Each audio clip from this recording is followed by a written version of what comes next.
Hello, and welcome to the MCP Texture Play Overlay video tutorial. In this brief video, we will teach you the basics on how to add textures to your images, how to adjust textures, how to remove that texture from just some areas of your photos, and reviewing blending modes. This video will be extremely helpful if you've recently purchased the all-new MCP Texture Play Overlay collection that is now available at mcpactions.com. The first thing to remember about textures is that they do not need to be loaded in Photoshop or Elements. Textures are not actions, they are JPEG files that will need to be saved to your computer in a location that is easily accessible and somewhere where you can remember. This will make it much easier when bringing your textures into Photoshop. Now that you have your textures in a folder somewhere on your computer that is easily accessible and somewhere where you will remember, let's go ahead and apply one of those textures to one of our images. I have an image here that I've already made some minor adjustments in ACR, and I'm ready to apply some texture. There are different ways that you can apply texture to an image in Photoshop. For this video, we're going to use a simple place command. Let's start by clicking File and dropping down to Place. A dialog box will open. This is where you can navigate to the folder that holds your textures or overlays.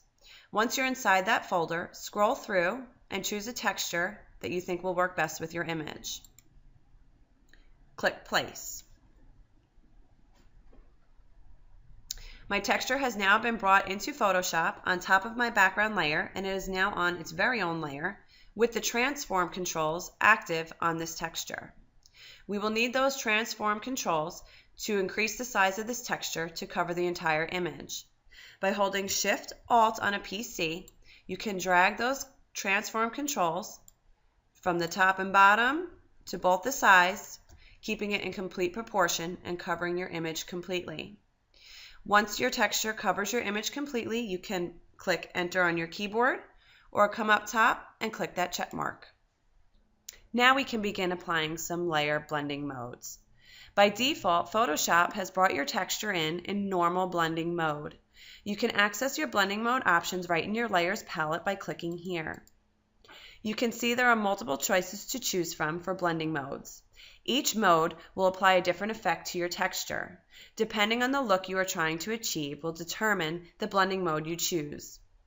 You can use something such as Multiply, which gives you a dark, almost matte feel to your image, or something like Overlay that is rich, vibrant, and very colorful. If you have downloaded the brand new and improved MCP Texture Applicator Action for Photoshop and Elements, you will easily be walked through this process of choosing your blending mode quickly and easily. For this image, I'm going to stick with Overlay Blending Mode.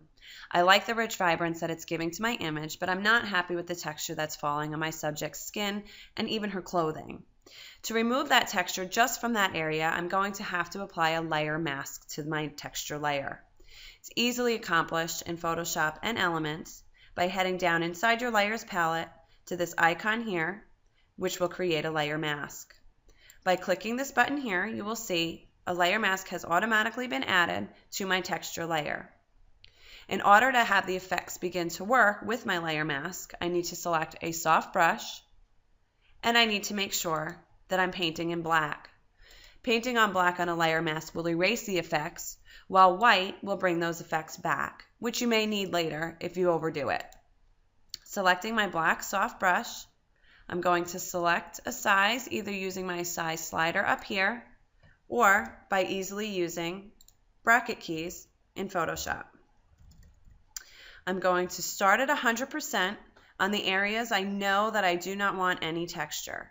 I'm going to go quickly but carefully over her skin, her dress, alternating between smaller and bigger brushes to get into little tight spaces, quickly removing the texture. Now I don't want it to have a halo effect around my subject, so I'm going to then adjust the opacity on my brush, bring it down real low, and I'm going to bring my brush size up, and I'm going to start painting around my subject so that my texture will blend from no texture to texture seamlessly, and there won't be an obvious start and stop to my texture.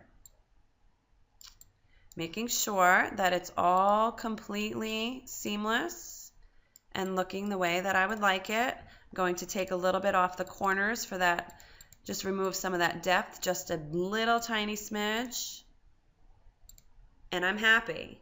Now, if you wanted to at this point, go ahead and see what your other layer blending modes would do to this texture now that you've removed it from your subject. Feel free to scroll through some of those options, and you might find one that you like better. For this image, I'm going to stick with overlay. Now, I can flatten my image, save it, and move on, or I can go ahead and begin placing textures on top of textures for completely unique pieces of art.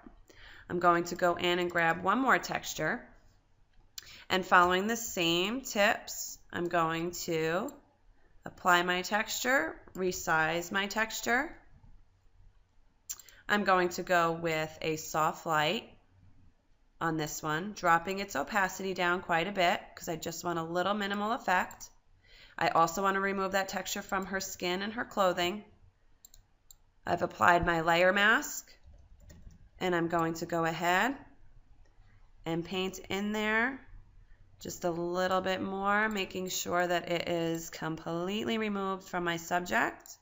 And again, avoiding that halo effect, I'm going to drop my opacity down, bring up my brush, and paint around to create that seamless flow of texture. And that's it. Now I can flatten my image.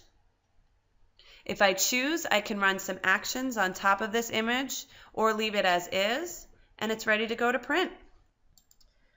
Let's take a quick look at a before and after. Here we have the before image before we applied any textures at all, and here's our beautiful finished image. Thank you for watching this tutorial on texture application using the brand new MCP Texture Play Overlay Collection, now available at mcpactions.com.